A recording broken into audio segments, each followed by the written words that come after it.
Most retirees think they have to pick a side, either stay fully invested and hope markets cooperate, or move a large portion of their savings into guarantees and give up flexibility. Now, that framing is inherently flawed. Retirement income planning is not about choosing between growth and guarantees. It's about coordinating them. And when you coordinate them correctly, the pressure on your portfolio changes dramatically. For most of your working life, your investment accounts only had one job, and that was to grow.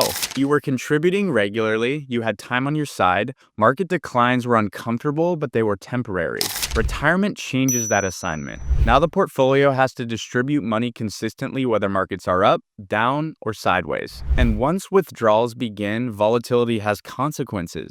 Now that's where many retirees start looking for something steadier.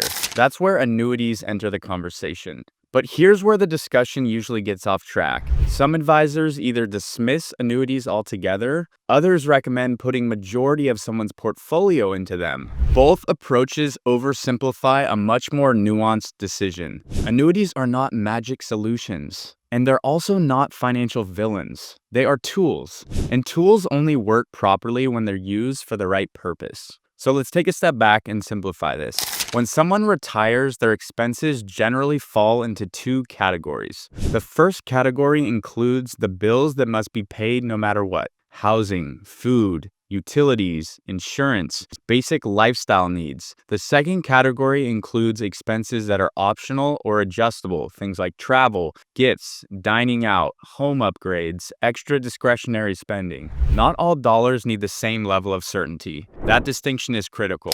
Most retirees already have one or two income sources that are dependable. Social Security is the most common example. Some people still have pensions, and those are income streams that arrive every month, regardless of what the market is doing. The question becomes, after Social Security, is there still a gap between guaranteed income and required monthly expenses? If there is, that gap is where an annuity might serve a purpose. Not to replace your portfolio, not to maximize returns, but to close a specific income shortfall. Let me give you a simple example. Imagine a retiree needs $6,000 per month to comfortably cover essential living expenses. Social Security provides $3,500. That leaves a $2,500 a month income gap. If that $2,500 is coming directly from an investment account, that account must produce income reliably, even during market downturns. And during a prolonged decline, that can start to become stressful. However, if that $2,500 gap is supported by an income annuity, something changes.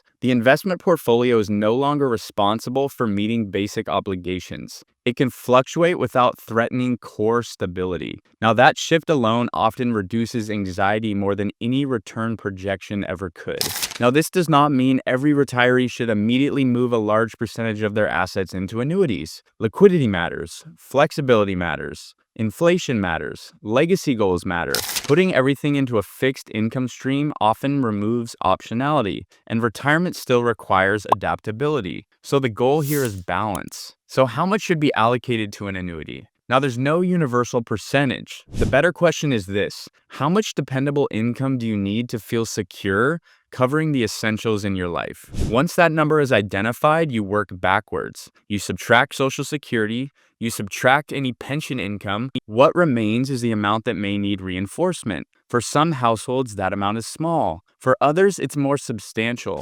And in certain cases, it may already be covered without an annuity at all. The allocation decision follows the income requirement, not the other way around. When this structure is built properly, something interesting happens. The investment portfolio regains its flexibility. Instead of being forced to produce steady withdrawals regardless of market conditions, it can be managed with more patience. Down markets become less threatening. Volatility becomes more tolerable. Decisions become less reactive. Now, this doesn't eliminate risk, but it changes where the pressure lives. And in retirement, pressure placement matters. Another important point: annuities come in many forms. Some focus strictly on lifetime income.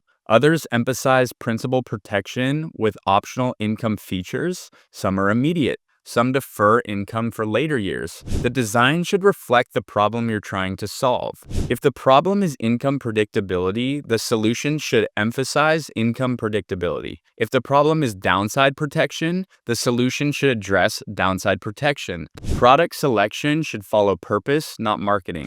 Retirement planning is not about maximizing every dollar. It's about constructing a system that supports your life without constant uncertainty.